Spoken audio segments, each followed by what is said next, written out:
Joseph Muscat ma jaqbilx ma' żewġ sentenzi tal-qorti li taw lura 3 sptarijiet lil Maltin. Dan għaliex, skontu, il-gvern kellu jibqa' jiddefendi dan id-deal fraudolenti. Hekk iddikjara hu stess f'intervista fuq F-Living fejn saħansitra ħareġ il-kanuni fil-konfront tal-gvern ta' qabelha. Il-qorti għamlet id-deċiżjoni tagħha. Jien dik ma naqbilx magħha. Ma naqbilx anke forsi mal-pożizzjoni li ħal il-gvern f'dak ir-rigward. Għala tot. Għax demmen li kien din li fl-aħħar mill-aħħar kellu jiġi tifis għal ġid tal-pajjiż. Waqt din l-intervista, Muscat kompla bl-attakki fuq il-Maġistrat Gabriella Vella bl-eks mexxej tal-Labor jisħaq illi fil-waqt illi jirrispetta l-opinjoni ta' Miriam Spiteri de Bono ma jfissirx illi m'għandux jgħid xi jaħseb tant illi tax jifhem illi l-inkjesta hija ħadma.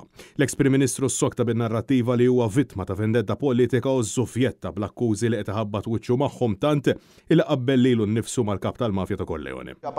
Ġabuni jisni l-kapo dej kapi. Milli sar magħruf, sa issa inti jidher illi se tkun akkużat korruzzjoni, ħasil ta' flus li waqqaft organizzazzjoni kriminali u li saħansitra ħadd 30 miljun euro. Ma, ġabuni jisni Totorina.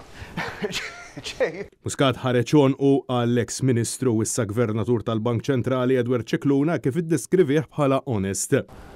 Sekkaw bniedem onest fid-dinja huwa Edward Cicluna. L-istess Cicluna illi fuq il-pedana tax-xita fil-qorti kien sostna li Joseph Muscat kellu kitchen cabinet u li l-garanzija ta' 100 miljun euro fid-dil tal-isptarijiet inħadmet minn wara daru. Dr. Muscat, kull ħaġa illi jgħid il-Gvernatur tal-Bank Ċentrali ġifieri huwa minnu. Ħaġa illi jgħid l-eks Ministru Edward Cicluna huwa minnu. Edward Cicluna għandi fiduċja kbira fih. Manet News qabel l-intervista Muscat naqas milli kummenta dwar Chris Fern.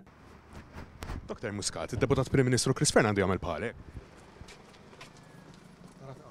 Għalkemm waqt l-intervista Muscat sostna li l-eks Ministru tas-Saħħa qed iġarrab daqqaż leali. Fuq F-Living Joseph Muscat tenna li huwa ma jibżax mill-ħabs u li hu lest li jiskonta sentenza għal omru filwaqt li instiga li s-segwaċi tiegħu jinżlu jipprotestaw għax għandhom id-dritt. Intant l-eks Prim Ministru spiċċa ammetta illi l-immodernizzar fl-isptarijiet baqa' ma wasal qatt.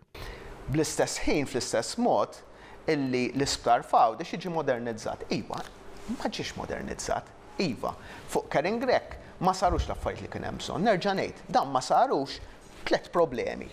Hemm affarijiet li m'għamlux l-Amerikani, hemm affarijiet li m'għamilx il-Gvern Malti, hemm affarijiet li ma tħallewx isiru minn ċertu nies. U anke fl-ammissjoni tiegħu nesa għal kollox l-isptar sal-luqa.